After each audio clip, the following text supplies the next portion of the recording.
Hi, everyone, and welcome back to the Pawsitive Veterinary Dentistry Podcast, where we bring you real conversations with leaders in veterinary dentistry to help you elevate patient care, improve outcomes, and grow your confidence in clinical decision-making.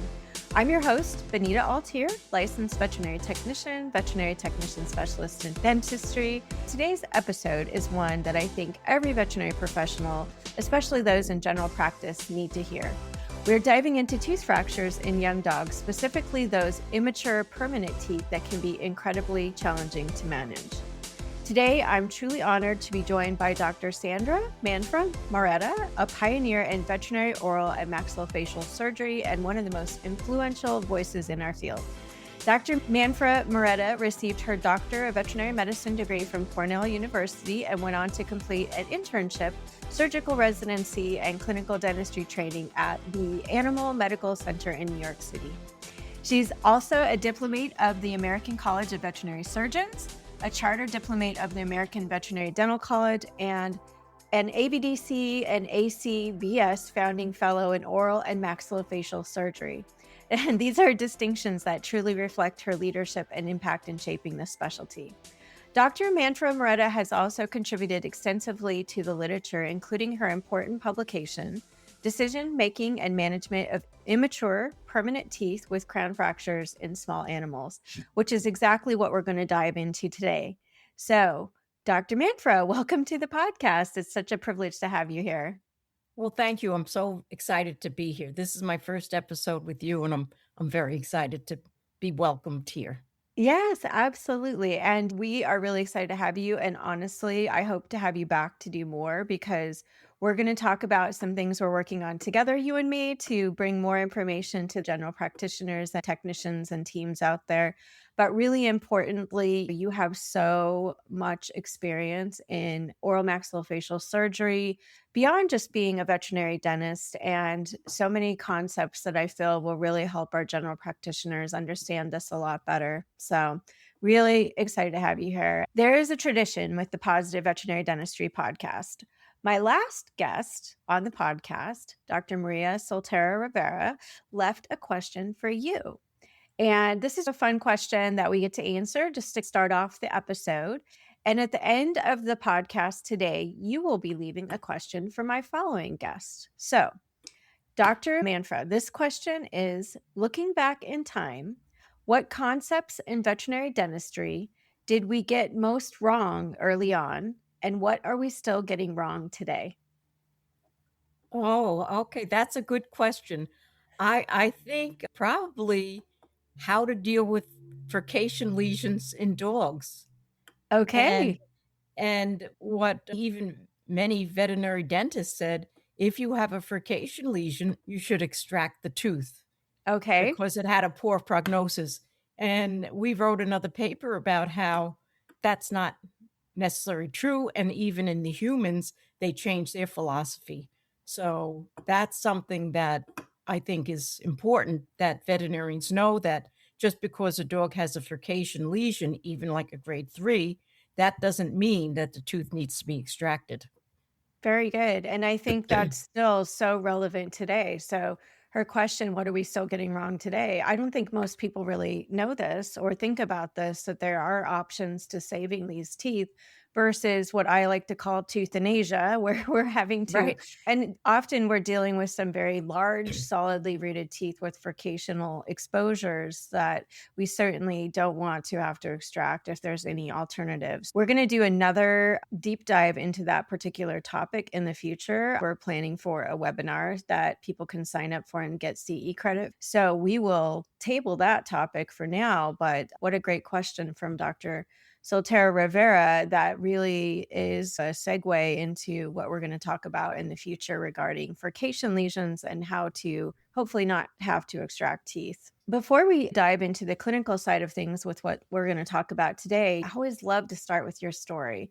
And everybody has a story, but you've had such an incredible career spanning surgery, dentistry, education. When you look back, did you ever imagine how the field of veterinary dentistry would evolve and the role you would play in shaping it? Tell us a little bit about your story and how this all happened for you. Well, okay. Well, this is quite a story, and I love telling it because I think it was serendipitous that I ended up where I did. I always wanted to be a veterinarian from when I was 12 years old. And I had a hard time getting into vet school because the only vet school in my state was Cornell at the time. And you weren't allowed to apply to other states if you had a school in your own state. And they were only accepting 60 people a year. And they would only accept 2 women a year because they said that's all there was room in the dormitories for 2 women. Well, Wow. I think that changed, fortunately, during my time. It was in the early 70s that I first started to apply, and I applied 3 times, and fortunately, the 3rd time I was able to get in, and there were about 8 women in my class. So Wow. that was really exciting. And then I wanted to be a surgeon, so I went to the Animal Medical Center, did my surgery residency, and then I went into private practice for 2 years because I started a family, but I missed the Animal Medical Center, and I went back to the Animal Medical Center, and at my first staff meeting, they said, "Who would like to learn how to do a root canal?" And I thought, "Oh, that might be interesting." So I raised my hand and I looked around and nobody else was raising their hand. In fact, they were kind of slinking down in their seats. And I started to take my hand down because I'm thinking, well, maybe this isn't such a good idea. And the head of the hospital said, "Manfra, you're the new dentist." They hired Mark Tholen, who's a human dentist that worked in San Antonio at the base, who did all their root canals. And they've hired him to come and train me once a month for a week for about 16 months or so. And that's how I got my clinical training in veterinary dentistry. We would see 30 to 40 cases a week, and we would do root canals and all different types of jaw fractures, all different types of surgery in the oral cavity. And that's how I got my clinical training. And then in 1986, I think that's when the academy was formed and I became a charter member of the academy after the first test. And then they formed an organizing committee for the dental college, and I was selected to be on that organizing committee. I was the only woman in that group, and I think the only reason I happened to get picked is because there were other more qualified people, but because I had my ACVS diplomat status, they felt that I would add to the oral surgery component. And then I was recruited to the University of Illinois, and I taught there for 23 years, and then I retired, but I'm still working part-time at the U of I to continue helping them educate their students. Very part-time. And then I also do these different meetings with the different groups. Oh my goodness, that's amazing. I had no idea that I did have an idea, I guess, to some degree that women were really frowned upon in veterinary medicine in general, and that you were limited based on the number of rooms in the dormitory. That's just crazy looking back at that. And now we've come such a long way where the majority of veterinarians are women. And it's just amazing that you were able to persist and not give up on your dream, always wanting to be a veterinarian. And then, that story about you raising your hand, I love it because you weren't turning away opportunity. You're like, "Wow, that sounds really interesting. Maybe I'll try that." So you don't say no to things, which has been my philosophy as well. If I'm given an opportunity, I better take it. And I found that that really has served me well in being able to advance my career and always having sort of a outlook on life that you want to learn new things, and that really helps, and in the end the patients that we want to take care of. Right? How And what a huge impact. yeah, it was the best decision I ever made. It really expanded my career so much. Yes. I also feel that way about getting my vet tech specialty in dentistry. Best decision I ever made. And Yeah. even to this day, we have some people who say, "Wow, it's so hard to get a VTS," but it's not meant to be easy. It really is meant to help you learn and to be qualified to be a subject matter expert in your field. and, give you the title that you're looking for. Yes, but definitely it's not easy, but that's okay. Good things come when you work hard at persisting and not giving up. Right.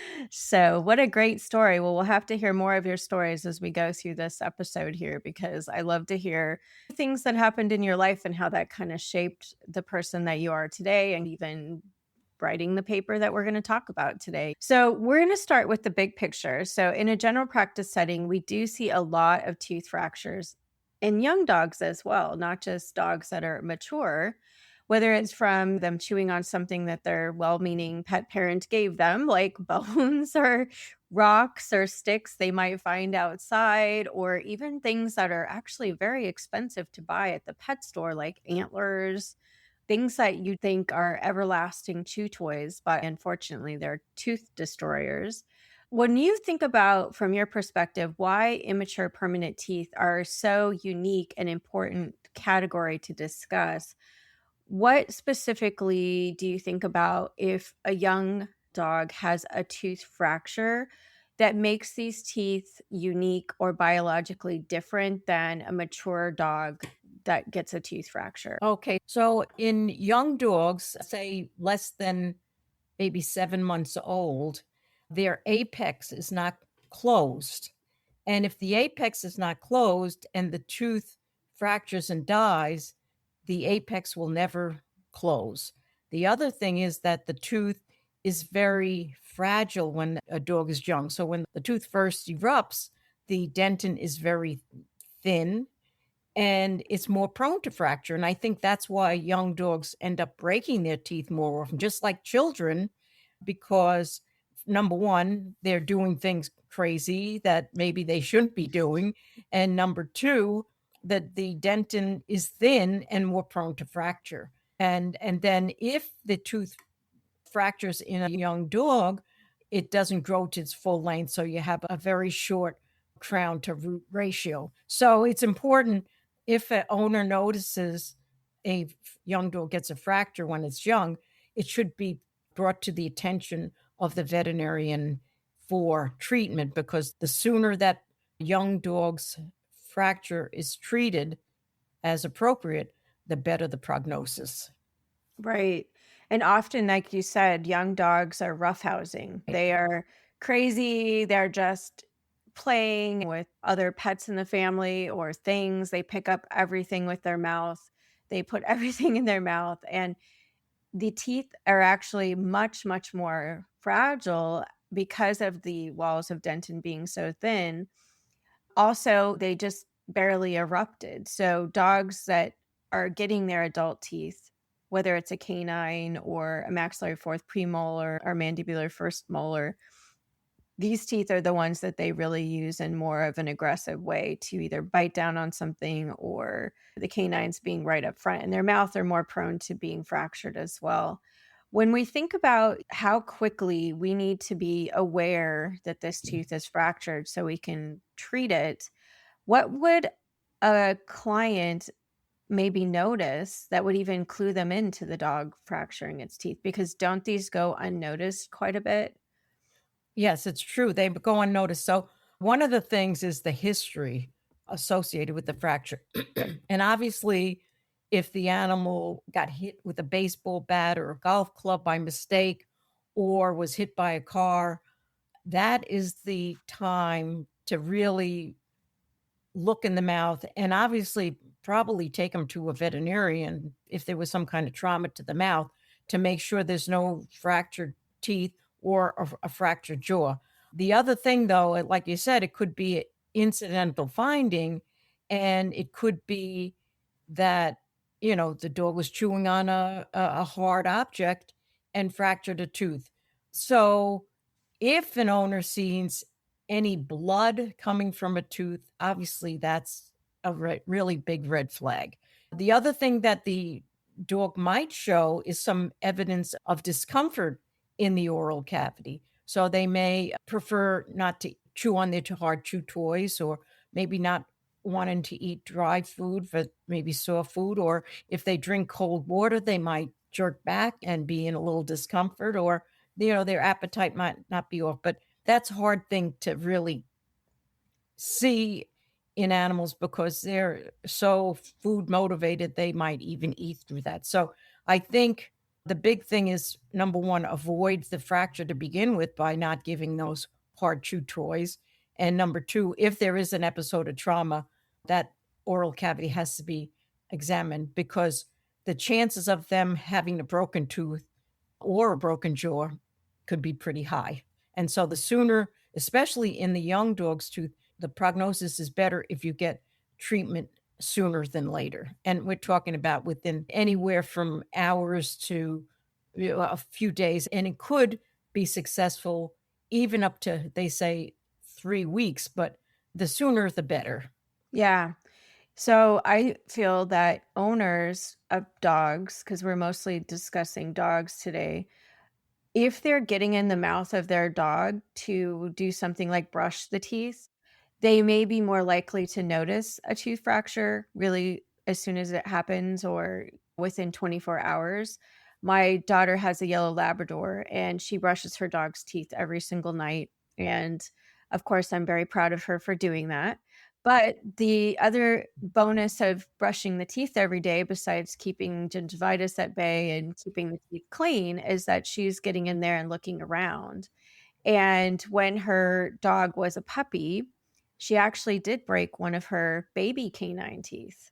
But my daughter realized it the very day that it happened. So timing was really critical in a situation, whether it's a deciduous or baby tooth that's fractured or an adult tooth.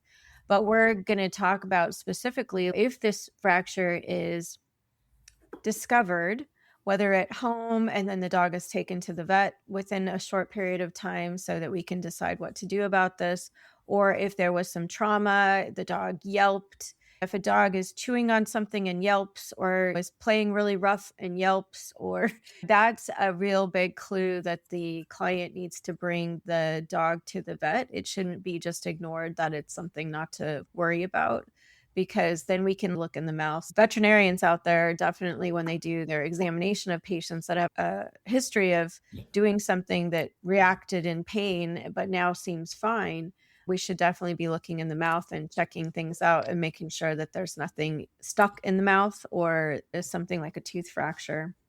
So when we think about these young teeth, they're still in the process of developing. Even though the enamel has formed on the crown and the tooth has come into the oral cavity, what can you tell us specifically about how these teeth develop and what happens when the pulp is exposed on these young teeth? What is it that's happening in there that we're so worried about that needs treatment?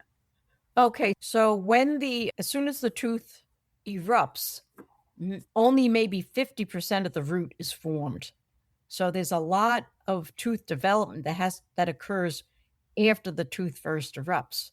And that tooth is a shell of a tooth when it first erupts. It's got obviously the enamel on the crown and dentin underneath the enamel, but the pulp chamber and the root canal is very, very wide. And it takes probably until they're 18 months to reach a level of dentin to make the tooth at least strong, relatively strong.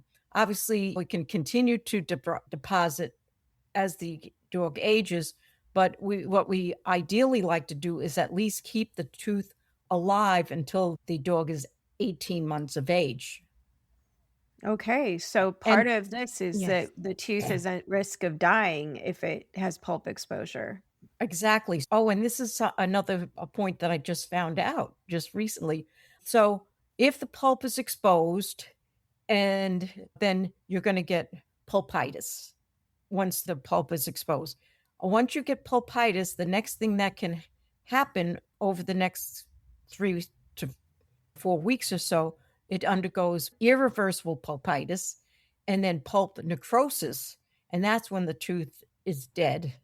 And once that tooth is dead, bacteria obviously get into the tooth and it can come out the apex and then cause draining tracts, periopolisis radiographically, facial swelling, osteomyelitis, a lot of pain. So the key is to try to keep the tooth alive by treating the tooth before we end up getting irreversible pulpitis and tooth necrosis.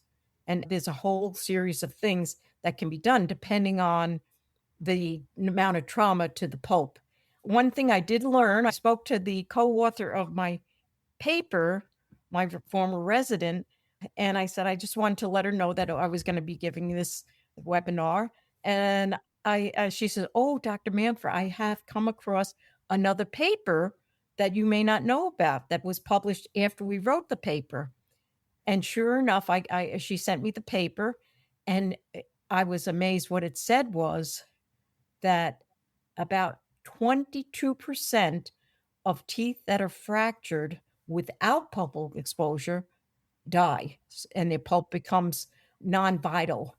And that was an eye-opener for me because I knew that could happen, but I didn't know that the percentage was so high. So whenever you see even a uncomplicated crown fracture where the crown is fractured but the pulp's not exposed, it could lead to pulp necrosis. So something that we have to think about. Yeah. Yeah, we talk about this, and people think, oh, especially in a mature adult tooth, it's an uncomplicated crown fracture. They're like, we can't explore into the pulp. And they think in those cases that they're scot-free home because they don't need to treat or do anything, and the tooth's not at risk of becoming irreversibly damaged by that, what you called irreversible pulpitis that leads to pulpal necrosis.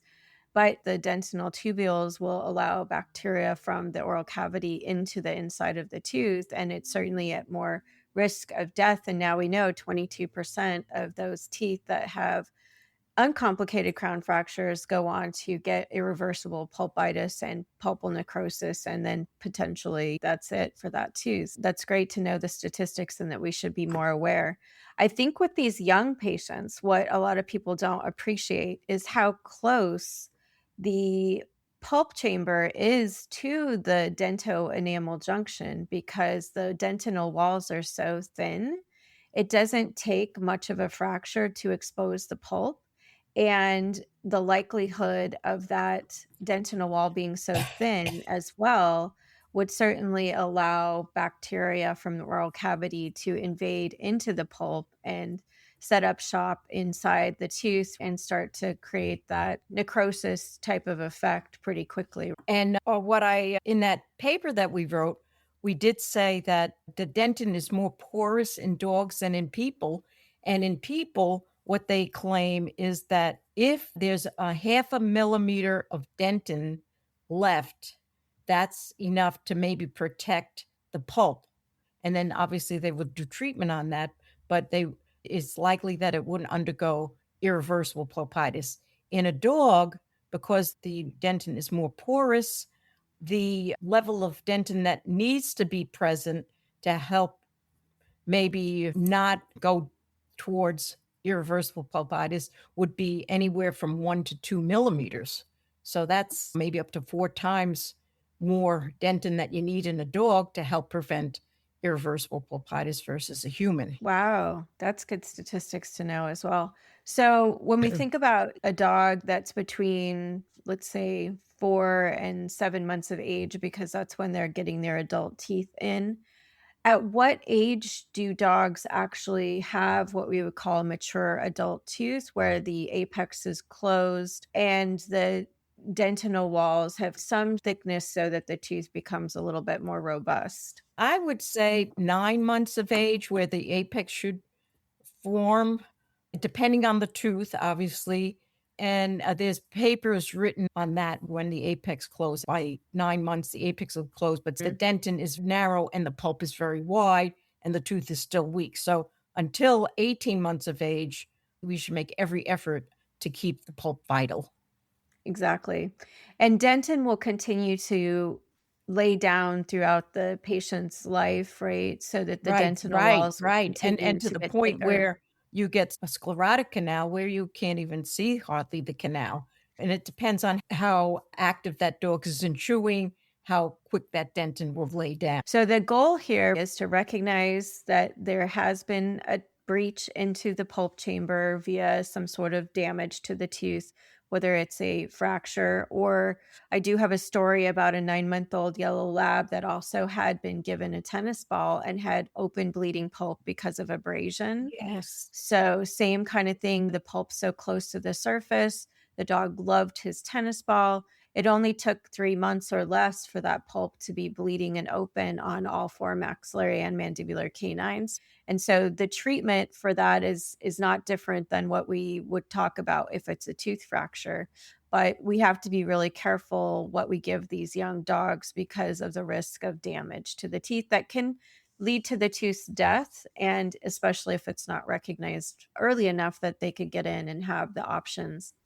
So, one of the things I really appreciate about the paper that I'm going to link in the show notes on this particular topic is that you really do a great job of outlining the decision making process. So let's talk about when you, as a veterinarian, and you know a lot of stuff because you are a dentist and you know a lot about oral maxillofacial surgery. But for a general practitioner, when they're seeing this younger patient, maybe presenting with a history of sudden pain in the mouth, or the owner noticed a tooth fracture, or maybe no history at all, what kind of things should we be thinking about when we think about the decisions that need to happen regarding treatment for a tooth that we notice is fractured? Well, we need to, number one, know the history of what happened. Clinical exam, you have to see how many teeth are fractured. Is it just one or more? Mhm. See the extent of the fracture. Is the fracture just very superficial, or is it near pulpal exposure, or is there pulpal exposure? And then you want to take a dental x-ray to see if there's any evidence of non-vital teeth, such as periapical lysis. And also on physical exam, look for draining tracts and look for facial swelling. Mhm.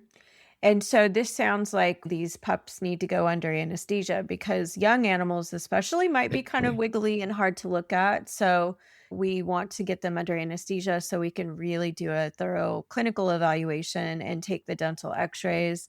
And when you say look at it with a dental x ray and look for something that's going to be a red flag, what, when you look at dental x rays specifically, are you thinking about when it comes to a tooth that's obviously fractured on the crown? You can see it with your eyes, touch it with your instruments, but what are you looking for? Because I assume there's some specific things.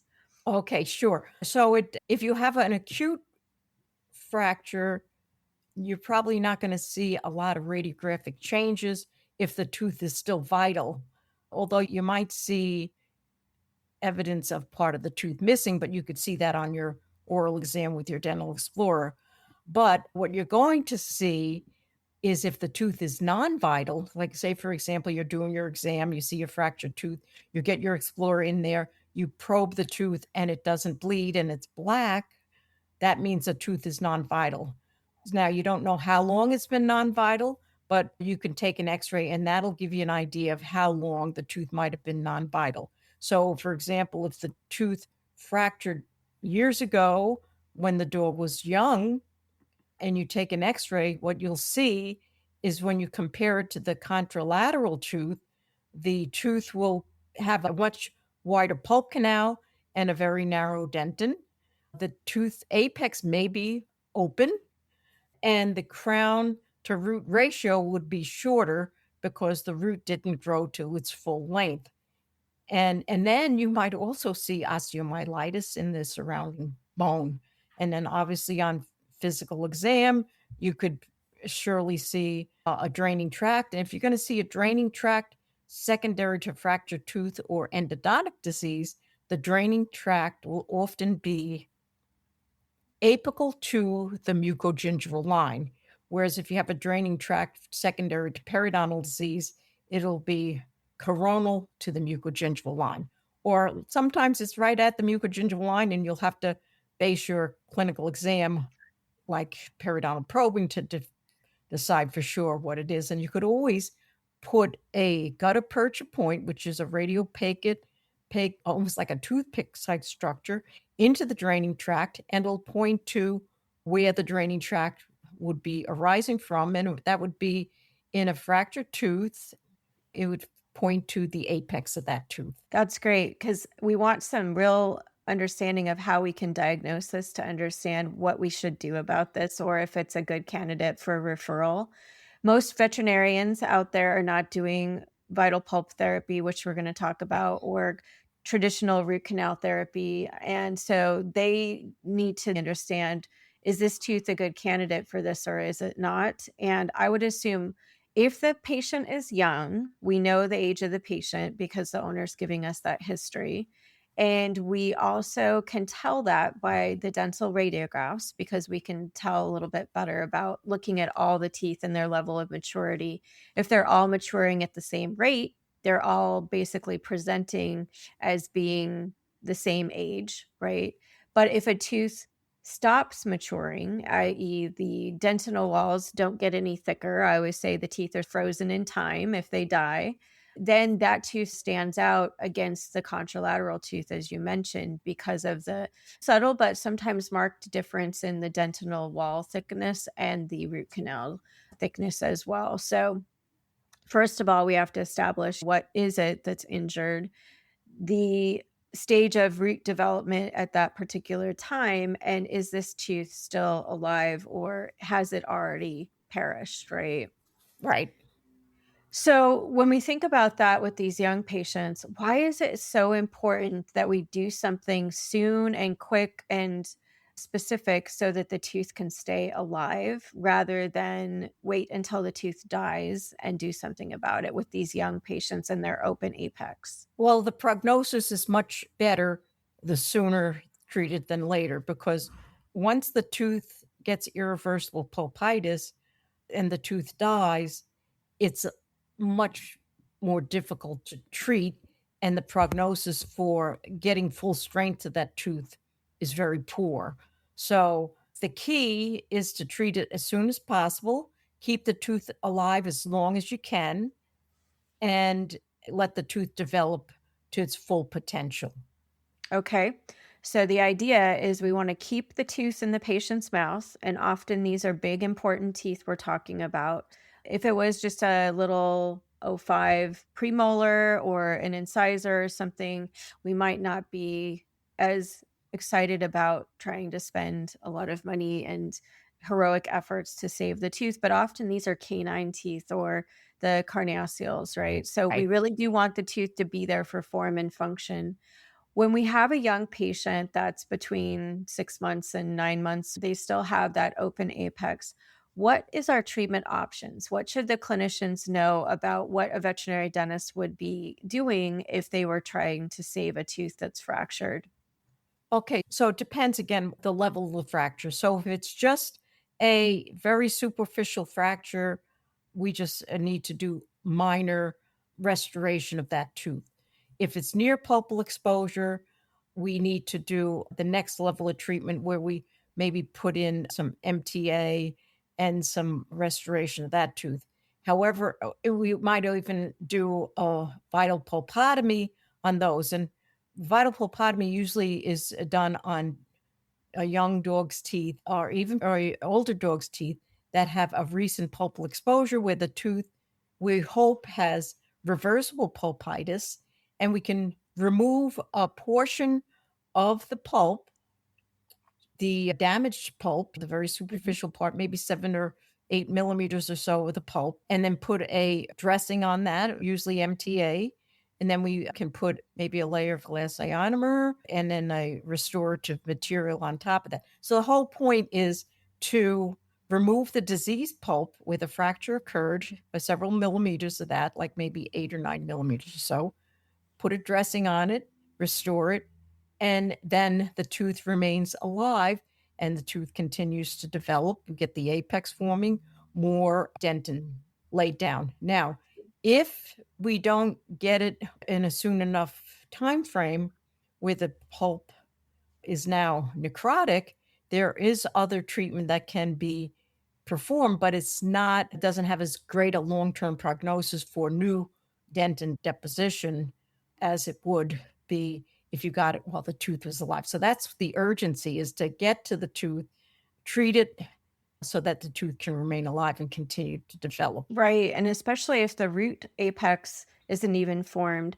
Just because I don't know if everyone understands some of the terminology, can you explain what the purpose of MTA is and what that actually means, those letters? Okay, so MTA, mineral trioxide aggregate, in the veterinary field, relatively new, maybe 15 years, but they've been using it in human dentistry probably for 25 years or so. And they used to use calcium hydroxide. What it does is it kills the bacteria that are in the pulp, and it causes the dentin, lays down a layer of dentin below that dressing, and then it allows the tooth to continue to hopefully remain alive so that more dentin can be laid down. So the whole point of that dressing is to, it's almost like a medicament on that tooth to help prevent that tooth from dying. And we used to use calcium hydroxide for that. But after we started to use MTA, I think it was maybe 6 times or so, 4 to 6 times more successful when you used the MTA, mineral trioxide aggregate. And I have to tell you, before we had that product, I hated doing pulp caps because my success rate was not that great. Once I Mm. started using MTA, I can't remember having, I'm sure I've had a failure that I don't know about, but it was much, much higher success rate with that product. And people were happy with the results. And we didn't have to go back and then do a root canal on that tooth because the pulp cap was successful and the tooth remained alive. Yeah, I've heard that described as the MTA kind of creates a little bit of irritation too, which stimulates the dentin to lay down a bit of a sealing there at the most coronal portion of that tooth at that point to wall off the outside world from the pulp that we want to keep vital. Does that sound correct? Like it Yes, sort of yes, that's a good way of describing it. Very good. okay. And then what's the purpose for the glass ionomer on top of the MTA before you do some sort of a composite I restoration? think what the purpose of that is, it helps you to compress the composite material rather than driving the MTA down into the canal, because that is one reason for failure. If you push too hard on that MTA and it gets into the canal, it can irritate that deeper pulp and cause it to become non-vital potentially. And I think I read that in your paper, the research paper about that particular thing, because we have to be very delicate in this technique in order to hopefully not make it worse and the tooth tries to die, Right. even through our best efforts. But a percentage of the teeth that are treated with vital pulp therapy, which is what we're talking about here, trying to keep the teeth alive so that the root canal can continue to be vital and we get dentinal deposition and get the tooth to be thicker walled and stronger and a complete root tip apex, as well as making sure that the tooth lengthens as it should. What percentage of vital pulp cases do you think actually are successful when it comes to these type of treatments on young dogs? Okay, so I'm thinking that in that paper that we wrote, we reference an article that came out of the University of California with Mhm. Dr. Frank Dr. Verstrati's group. Verstrati. And they Mhm. had over 100 vital pulpotomies that they did. And I think they found that it was more successful with the MTA versus the calcium hydroxide. And if I remember correctly, maybe you would remember, I think it was greater than 90%, wasn't it, in that It's a paper? pretty high percentage. Yeah, I Yes. can't remember if it's 90, but yeah, it was a high It was a high percentage. percent, and I think the key was once we started using the new products versus the calcium hydroxide, we got much better success rate, and the same thing was true with humans. Yeah, dentistry's come a long way, and we can learn from all the case examples in human dentistry since it's so much more prolific and longer standing research in human dentistry, what products would be best to use in our veterinary patients. So if we have a patient that did have a fractured canine, let's say, and the dog is 6 months to 9 months of age, and the fracture is realized by the owner and it's taken to the general practitioner, and that practitioner has listened to this podcast and is, oh, I heard about this thing called vital pulp therapy. And that means that a veterinary dentist could potentially keep this tooth alive, go ahead and seal it off so that it can continue to live and mature and get stronger. And this could be a saved tooth. Then we've got all the stars aligned, and that dog then goes to the veterinary dentist and gets the procedure done. And we know that if all those stars align, we have a pretty darn high success rate with being able to keep this tooth in the mouth and being able to have that dog not have pain, infection. If stars don't align, though, and the fracture is not recognized and then the tooth dies, is there anything that really can be done at that point if maybe we do have a perilous draining tract at this point, maybe right at the mucogingival line, and now the dog is a year and a half of age and the tooth's been basically dead for a year? What could be done at that point, if anything? Okay, so if the owner was very motivated to save that tooth, say, for example, he's a show dog, they need to maintain that tooth. There are treatments for non-vital, permanent young teeth to save those teeth. And if it was one of the procedures called an apexification technique, where they would put MTA or calcium hydroxide in the tooth, have a apex ultimately form, and do a conventional root canal on that tooth. The problem is that's going to be a weak tooth because the dentin is so thin that it may very well fracture. And there's another new technique where they can keep the tooth alive by over introducing a file into the tooth through the apex, causing bleeding in that tooth, and then maybe get a little bit more dentin developing and restore the tooth. But those are a little bit more, it's much, much better to treat the tooth when it's young and still alive, because the prognosis for treatment is much better because you have continued development of your dentin. Is that what you're describing? Stimulating the tooth to, I don't know if it could be regenerative, the pulp, but surgical Yes. endodontic procedure? Is that what we're talking No, about? it's called regenerative endodontics, and that is in its infancy in veterinary care. Christine Fagan wrote a nice article, and that's referenced in our paper, and that's where it's a young tooth, that apex is open, and what you do is you go in, you clean out all the dead necrotic pulp, and then you over instrument, cause bleeding into the pulp, and then you restore MTA on top of the bleeding, a layer of glass ionomer composite, and that actually can stimulate new dentin to form. Wow. But the one case that she reported on in her paper, the tooth ended up fracturing again because the tooth is so fragile, and they ended Yeah. up extracting the tooth. So unless the owner is extremely motivated to save that tooth, extraction may be a relatively good option for a tooth like that, because when it's so young and dead for a long time, the prognosis is not nearly as good as if you get it when they're young, the tooth is still alive, prognosis is excellent.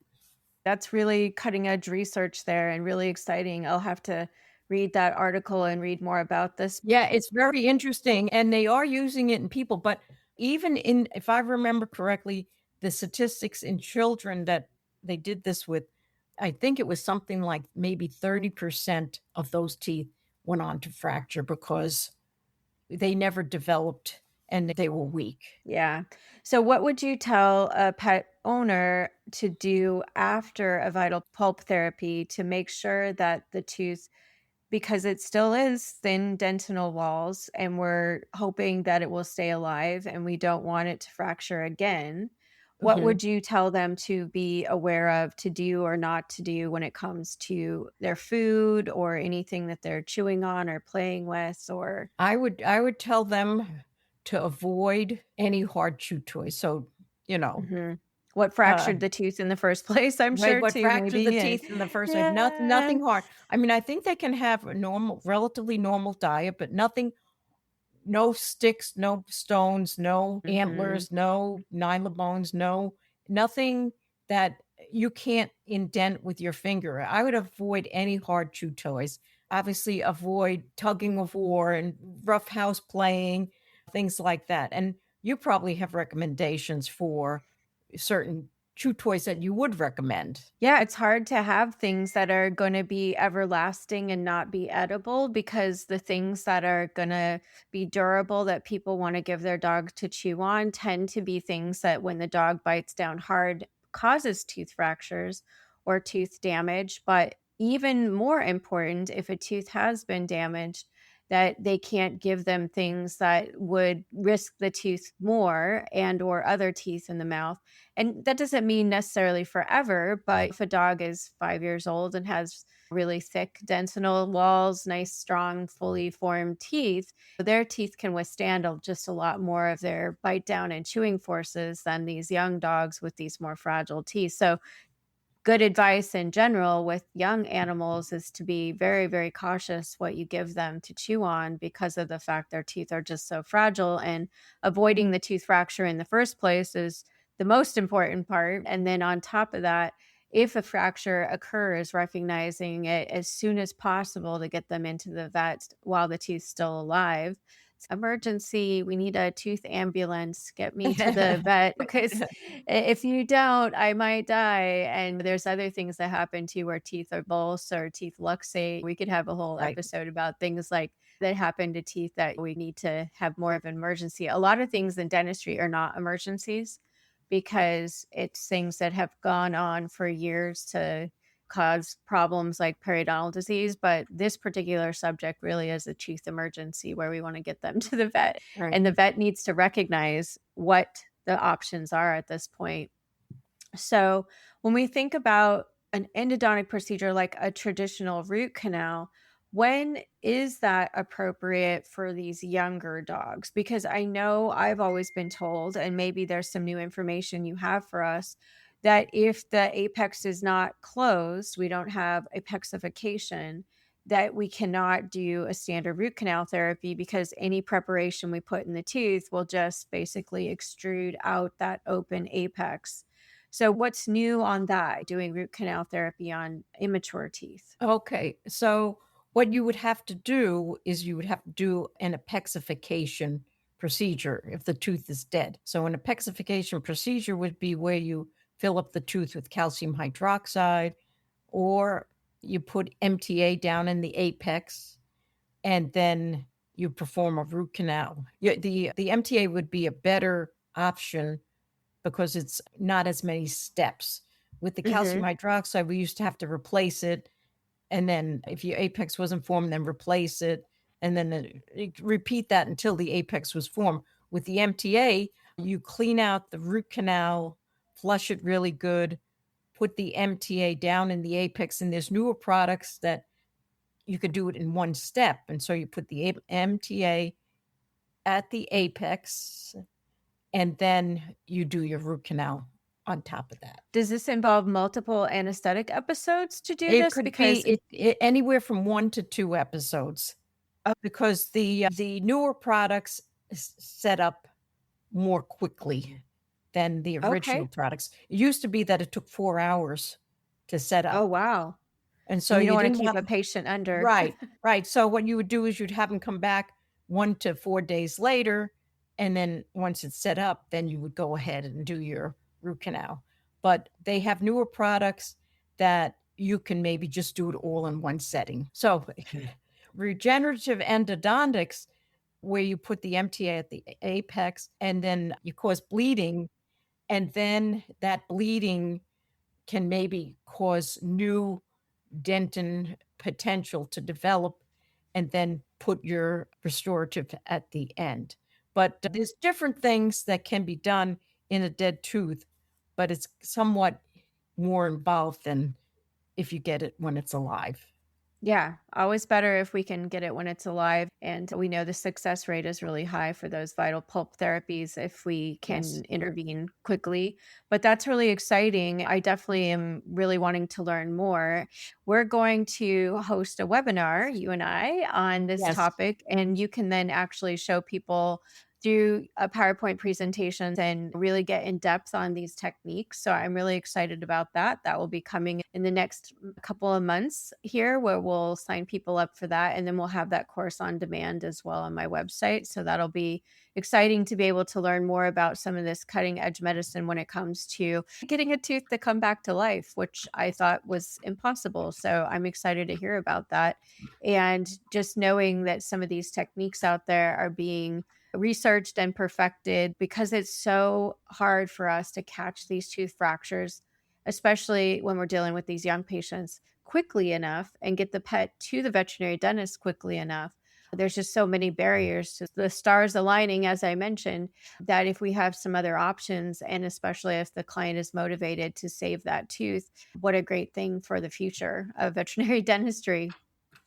Are there any specific patient that you remember from all of your experience doing these things that just really stood out, where you had a really amazing success when it came to a tooth fracture on a young dog, getting that fracture treated, and then, that being successful? Or is there any patient that stands out in your mind over the years? So I think what comes to mind is not necessarily a dog, but it was a case of a polar bear at the Central Park Zoo. And I had never done a root canal on a polar bear. And I suggested they call Peter Emily, and I would go and help Peter Emily. And I'd go to the Central Park Zoo and help do that procedure. And so what we did was we met, and it's interesting because this particular polar bear, my husband used to work and travel through Central Park to come home, and he saw this polar bear and he was licking his lips, and he said, "Oh, I wonder what's wrong with that polar bear." I said, "That's the polar bear we're going to do tomorrow." And he had these draining tracks underneath his chin. And so I went over there with Peter Emily, and together the zoo vets anesthetized him, and we were doing the root canal. We had to do 2 surgical root canals plus conventional because the canals were so long. And so we ended up doing a surgical root canal, both surgical root canal and a conventional. And then halfway through the procedure, I said, "Who's moving the bear?" And I thought somebody had pushed him. Well, he was starting to wake up. Well, there was a flurry of activity, and they were able to get him back down. We finished the root canal, and the bear did fine. So that was And probably my most exciting story. yes, that's exciting. And what an amazing thing for your husband to notice that this bear Yes. seemed to be having a problem, because him being your husband, I don't know what he does for a living, but I'm sure you talked a lot about what you do over time, and that he realized that he needed to be watching for these things and that something wasn't quite right with that bear. Yes, yes, that was Yeah. fun. Yes. Yeah, what a great story. I love it. And just the anesthesia part of it. I did another episode called Dentistry on the Wild Side with Loic Legendre. And he also anesthetizes wild animals, sometimes out in the wild, sometimes in zoos. And he had some interesting stories about some cases like that, where we have to depend on our anesthetist to keep us safe while we're trying to do the tooth stuff. Yes. Yeah, how exciting. So, as we wrap up this episode, is there any specific big takeaway that you feel the listener should be aware of, given what we've talked about thus far? I would say the biggest takeaway is that be aware of young animals with tooth trauma or any kind of head trauma, because the likelihood is that they will have a tooth fracture, and that the sooner they can address the tooth fracture in a young dog, the better it is for the patient. Perfect. And our emergency veterinary friends out there, we talk about how important it is that they're there to save the patient's life in an emergency. And they may notice, especially if they're in the mouth of the patient, that the patient's had some tooth trauma. But I think our emergency veterinary friends should also be aware that tooth trauma is actually more urgent than it seems. If we get through the emergency of the airway, breathing, cardiac, Yeah. all that stuff that we need to do to save animals, which I don't work in ER. It's a whole nother world over there, but they often really put much less importance on some of that dental trauma. I think this is a lesson for those veterinarians and teams. We really want to not ignore the tooth trauma that could have happened when a patient had some other sort of trauma, hit by a car or hit by like a golf club. We live in Arizona, so there's a lot of golfing around here. Baseball is big in Arizona too, so it's the perfect place for those two things to happen to a dog if they're not careful. Just knowing if they see and present in an emergency situation that the tooth trauma should be addressed as soon as possible with their regular veterinarian, or maybe just be referred directly to a veterinary dentist so that they can then do the right things for that patient, especially in those young patients, because we learned today from Dr. Sandy that this is time sensitive. We don't want to wait, because as soon as these teeth start to go down the path of pulpitis, we could get to pulpal necrosis and death of the tooth. And then our options become much more risky, time consuming, expensive for the client. And the failure rate for those things is probably a lot higher than it would be if we were able to do vital pulp therapy on a young tooth that has had trauma as soon as it's fractured, within hours to days to maybe, as you said, we could go out as far as maybe 3 weeks, but we really have to find these things and get them taken care of. And the veterinary dentist may not be able to get the patient in as quickly either. So the sooner the better that we get this appointment started so that we can really help these patients. So thank you so much. And we'll have so much more in-depth information on the webinar that we'll offer for CE credit. So if you are interested in getting CE credit for a subject such as this, again, we're going to be putting on a webinar where Dr. Sandy will show a lot of in-depth information in a PowerPoint presentation so that we can learn more about these techniques. Before we leave today, this is the time you get to ask a question for my next guest. So Dr. Sandy, did you happen to think about a question that you'd like to leave for the next guest of the Pawsitive Veterinary Dentistry Podcast? Okay, so I think what I would like to ask is, what is your favorite maxillofacial surgery to perform, and why is that your favorite procedure? Okay, perfect. Our next guest is a oral maxillofacial surgeon, so we're really excited to have Dr. Stephanie Goldschmidt answer that question. So thank you so much for that question. That's perfect. Thank you all to the listeners for joining us today on the Pawsitive Veterinary Dentistry Podcast. If you found this episode helpful, be sure to share it with your friends, because we're trying to get more people to know about this podcast so that we can spread the word about veterinary dentistry and these really relevant subjects. So share it, like it, and pass it on. What you do in dentistry truly matters for the health, comfort, and quality of life for the animal patients that we take care of. So thank you for listening to the Pawsitive Veterinary Dentistry Podcast, and we'll see you next time.